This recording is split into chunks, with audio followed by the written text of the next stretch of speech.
Occasion ఏదైనా location ఎక్కడైనా తెలుగువారి వేడుక అంటే ఆలివ్ మిఠాయి ఉండాల్సిందే.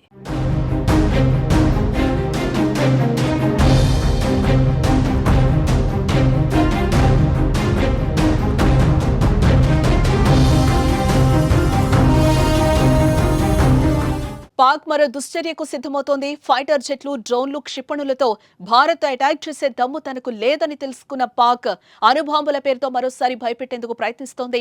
అణ్వాయుధాలపై అధికారాలున్న ఎన్సీఏతో పాక్ ప్రధాని శనివారం సమావేశం ఏర్పాటు చేయడం ఇప్పుడు ఉత్కంఠ రేపుతోంది.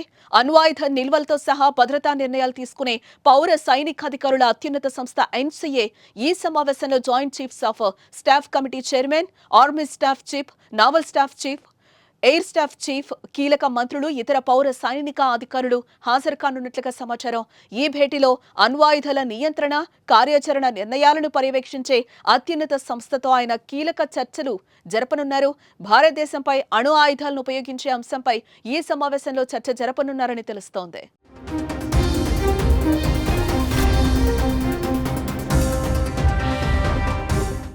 అణ్వాయుధాలను ఉపయోగించే అధికారం దేశాలకు లేదు. కానీ పాక్ మాత్రం భారత్తో ఉద్రిక్త పరిస్థితులు మొదలైనప్పటి నుంచి అణుబాంబుల పేరుతో భయపెడుతూ వస్తోంది. ఆ దేశం మంత్రులు భారత్ దాడి చేస్తే అణుబాంబులు వేస్తామంటూ హెచ్చరించారు. ప్రస్తుతం ఇరు దేశాల మధ్య యుద్ధ పరిస్థితులు నెలకొన్నాయి. సింధూర్ తరువాత పాక్ పదే పదే భారత్లో దాడికి ప్రయత్నిస్తోంది. ఆ దేశ ప్రజల వద్ద ఉనికి చాటుకోవడానికి విశ్వ ప్రయత్నాలే చేస్తోంది. ఫైటర్ జెట్లు, డ్రోన్లు, క్షిపణులు అటాక్ చేసి పాక్ ప్రజల వద్ద హీరో అవ్వాలని కోరుకుంటోంది. కానీ భారత రక్షణ వ్యవస్థ ముందు పాక్ పప్పులు ఉడకడం లేదు. పాక్ దాడిని, యత్నాలను భారత్ ఆయుధాలు భగ్నం చేస్తున్నాయి.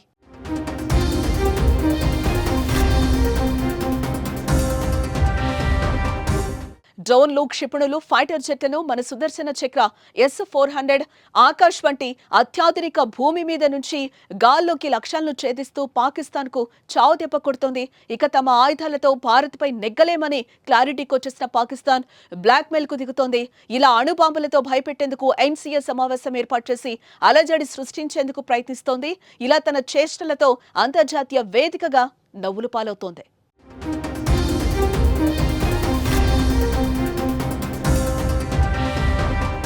ఇక ప్రపంచంలో అణుబాంబులు కలిగి ఉన్న దేశాలు 9 ఉన్నాయి. ఆ దేశాలు అమెరికా, ఫ్రాన్స్, చైనా, రష్యా, భారతదేశం, యునైటెడ్ కింగ్డమ్, ఇజ్రాయెల్, ఉత్తర కొరియా, పాకిస్తాన్. ఆయుధ నియంత్రణ సంఘం ప్రకారం భారతదేశం వద్ద 180 అణు ఆయుధాలు ఉంటే పాకిస్తాన్ వద్ద 170 అణు ఆయుధాలు ఉన్నాయి.